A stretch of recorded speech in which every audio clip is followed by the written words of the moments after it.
Days turned into weeks. The town buzzed with gossip, fueled by Cullen's desperate attempts to paint me as the villain. But truth has a way of surfacing, especially in small towns. Neighbors started speaking up about the times they saw me shoveling snow alone while my parents yelled from the porch about how Cullen bragged about never paying household bills once I got a job. Slowly, the tide turned. People began to see the cracks in their facade. Meanwhile, I focused on rebuilding. I rented a tiny apartment downtown, an aging brick building with creaky floors and drafty windows. It wasn't fancy, but it was mine. I painted the walls pale blue, the color of open skies and deep breaths. At night, I'd sit by the window, watching the town lights blink on and off like distant stars. One Saturday, while unpacked a final box, I found it tucked away at the bottom. The tiny plastic cake topper from my last birthday. I held it in my palm for a long while, the late afternoon sun glinting off its cheap, bent edge. It didn't hurt to look at it anymore. It didn't feel like a reminder of what I lost. It felt like proof of what I survived. I placed it on a shelf, above my desk, not to honor the people who hurt me, but to honor the girl who didn't let it destroy her. Sometime later, a card slipped under my door. No return address. Inside, a short note in careful handwriting. You were never the problem. Some people just fear the ones they can't control. I never found out who sent it. I didn't need to. I already knew the truth. Family isn't something you earn by sacrifice. It's something you're given freely or not at all. And in their absence, I was building something they could never take from me. Peace. Self-respect. A life stitched together not from obligation but from choice. As I sat by my window that night, city lights glowing softly below, I smiled to myself and whispered the words I had waited my whole life to believe. I am enough. Sometimes walking away from the people who raised you is the only way to become the person you were meant to be. Blood may tie us together, but respect, trust, and kindness are what make a true family. Have you ever faced a moment where choosing yourself meant losing everything you thought you needed? I'd love to hear your story in the comments. If you found a piece of yourself in this story, don't forget to subscribe for more powerful journeys like this, because here, every story matters. Stay strong, stay true. Family drama doesn't define you. How you rise from it does. Hi, I'm on. I thought family meant home, security, love, things that were supposed to be unconditional. But on my 30th birthday, everything I believed shattered when my parents handed me a packed suitcase and a silent eviction notice. No, thank you card, no goodbye hug, just cold words. You're too old to freeload.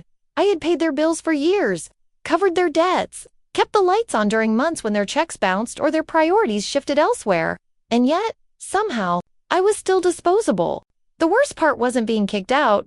It was realizing how long I'd been used, manipulated, and taken for granted without ever seeing it coming. When I finally stood up for myself, they tried to destroy me. Before we dive deeper, let me ask you this. What time are you reading this, and where are you? Drop a comment below. I'd love to hear your story too. Because some storms don't break us. They force us to grow stronger than we ever imagined. I pulled into the cracked driveway as the sun dipped below the horizon, casting Ridgeway, Ohio, in a heavy blue dusk. The air carried the bite of early fall, sneaking under my jacket collar and making me fold into myself. On the passenger seat sat a small cake box, the only thing I'd bothered to get for myself that day. $20, vanilla frosting, happy birthday scrawled crookedly in red icing because I hadn't wanted. To correct the tired teenager behind the counter, as I stepped inside, the house felt wrong. Not haunted, exactly, but heavy as though the air itself knew something bad was coming. Dinner was already on the table. Overcooked meatloaf, canned green beans, boxed mashed potatoes. My stomach churned at the sight, not from hunger, but from dread. You're late, Cullen barked before I even took off my coat. His voice cut through the sterile silence like a blade. I set the cake down quietly, the crinkle of the plastic bag louder than intended. Work ran late, I said flatly. No apology. Vera didn't say a word, just fussed with her fork, avoiding eye contact entirely. We ate in silence, knives scraped against plates, glasses clinked. No happy birthday, no acknowledgement, just the mechanical rhythm of chewing and swallowing. Halfway through dinner, Cullen slammed his fork onto the table hard enough to make Vera jump. He leaned back in his chair, glaring at me like he was seeing something rotten. You're too old to be freeloading, he spat. It's time you left. For a second, the words floated in the air. Unreal. I blinked at him, then glanced at Vera, hoping for some contradiction, some sign this was a drunken rant. She kept her eyes down, lips pressed together so tightly. They looked bloodless. "I pay the internet bill," I said carefully, "the electricity, half the mortgage, groceries." My voice didn't rise. It didn't crack. Just facts laid bare on the table between us. Cullen laughed, a short, sharp bark that felt like a slap. "Paying a few bills doesn't buy you a lifetime stay, Princess." Princess, the nickname he used to call me when I was little, climbing into his lap with scraped knees and lopsided pigtails. Now it was twisted, weaponized. I swallowed back whatever cracked in my chest. This wasn't a spontaneous outburst. It was planned, premeditated. They'd waited for today of all days to deliver the blow. My birthday wasn't a celebration, it was a deadline. I pushed my plate away. The meatloaf, the cake in the bag, the weight in the room, it all sat in my stomach like a brick. I stood slowly, feeling their eyes follow me, expecting tears, begging, some pathetic display that would justify their cruelty. Instead, I nodded once sharp, final. "Got it," I said. Cullen smirked like he'd scored some invisible point. Vera kept her head down, shame pooling in the slumped curve of her shoulders, but not enough to stop me from becoming disposable.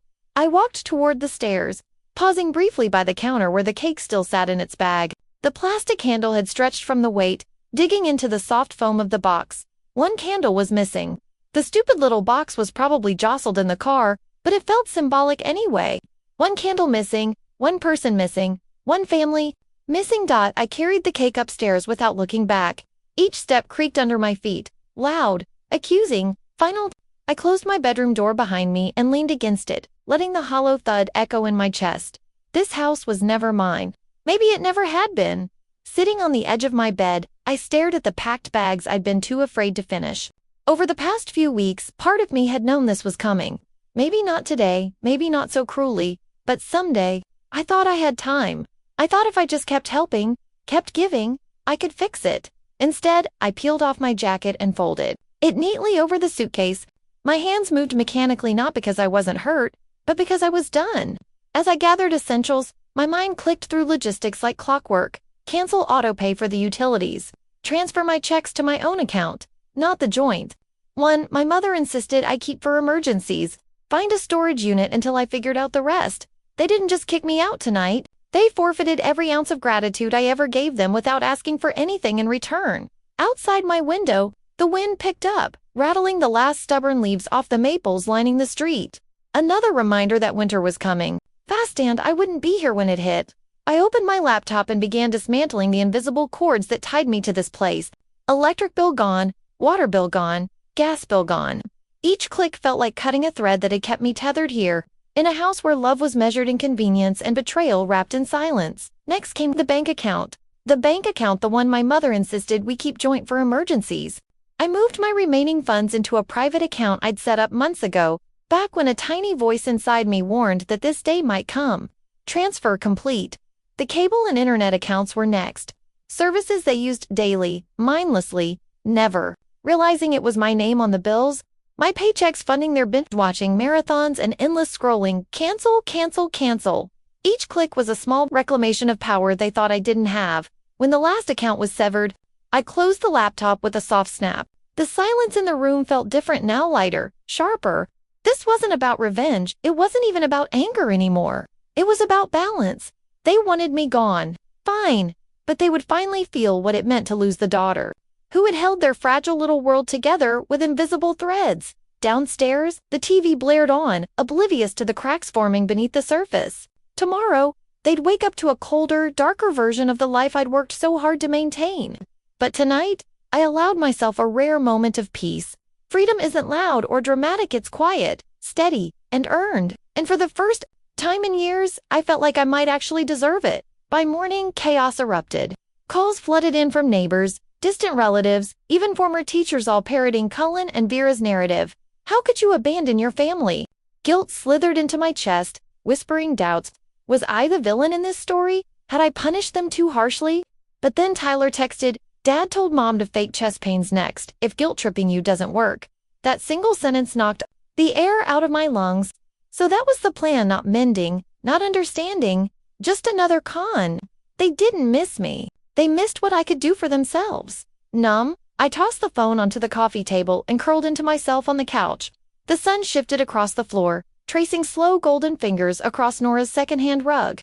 As the hours slipped, Bye. I let the weight of everything press down, not resisting it this time. Years of bending over backward.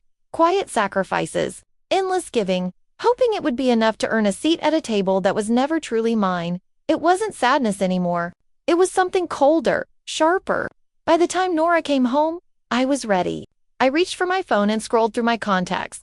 One by one, Cullen Vera, Aunt Marcy, Uncle Phil, every cousin and distant relation who had called to scold, but never once asked how I was holding up. One by one, I hit delete. I didn't rush, I didn't cry. I simply erased. When I was done, I opened my settings and blocked every number tied to that house, that life, that false sense of belonging. It wasn't an act of anger. It was an act of mercy for myself.